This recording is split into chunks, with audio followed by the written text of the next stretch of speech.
class, how are you today? I hope you are healthy and keep spirit. Okay student, please open your book PKN Pendidikan Kewarganegaraan. Nah, hari ini today our topic is about norma yang berlaku di masyarakat. Nah, apa saja norma-norma yang berlaku di masyarakat? Okay students? Okay. Nah,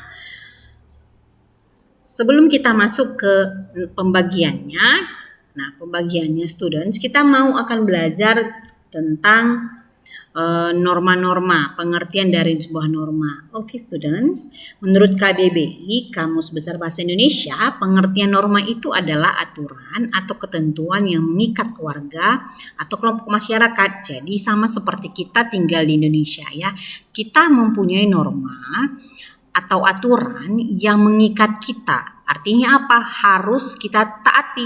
Norma yang harus kita taati. Nah, norma itu terbagi menjadi berapa, Miss? Terbagi menjadi 4, yaitu norma agama, kemudian norma kesopanan, norma kesusilaan, dan norma hukum. Jadi ada 4. Kita akan bahas hari ini tentang norma agama terlebih dahulu. Oke, student, please open your book. Ya, please open your book page 33 ya. Norma agama adalah aturan yang bersumber pada hukum agama atau kitab suci yang berasal dari Tuhan Yang Maha Esa. Sekali lagi Miss ulang bahwa norma agama adalah aturan yang bersumber pada hukum agama atau kitab suci yang asalnya dari Tuhan Yang Maha Esa. Nah, apa tujuan norma ini? Tujuan norma agama. Nah, students, dalam norma agama itu ada perintah dan larangan. Sudah pasti ya, ada perintah dan larangan. Perintah yang harus kita kerjakan dan larangan yang tidak boleh kita kerjakan. Nah, apa tujuannya, Miss? Nah, tujuannya adalah untuk mengatur manusia agar hidup bahagia, agar kita bisa hidup bahagia di dunia dan akhirat ya. Nah, sekali lagi Miss ulangi. Nah, tujuannya students adalah untuk mengatur kita manusia agar kita hidup bahagia, happy di dunia dan akhirat ya. Nah, kita harus berusaha untuk mengendalikan sikap dan perilaku kita dengan cara apa? Menaati perintah dan larangan-larangan yang sudah ditetapkan masing-masing agama. Nah, kalau kita tidak menjalankan perintah atau melanggar norma agama, kita pasti mendapatkan hukuman dari Tuhan ya. Nah, contoh ketaatan terhadap norma agama dengan cara yang pertama adalah menjalankan ibadah sesuai dengan ajaran agama masing-masing ya.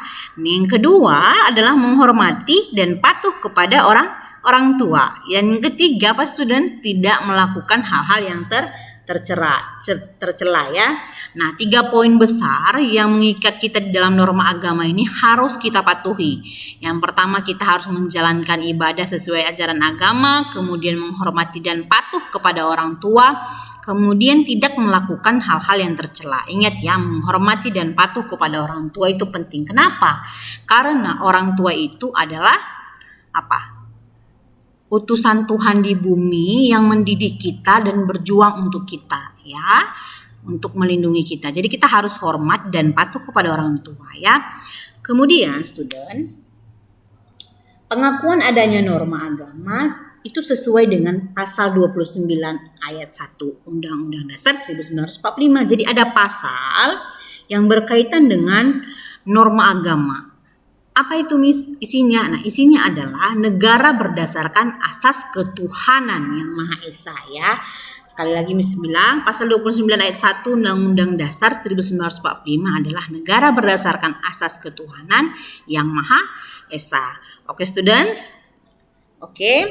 Nah, minggu depan kita akan belajar tentang norma kesusilaan dan norma kesopanan. Please open your book ya, baca-baca bukunya dan bahas-bahas di rumah. Okay students, until here our topic, keep spirit and be the best. See you next time. Bye bye.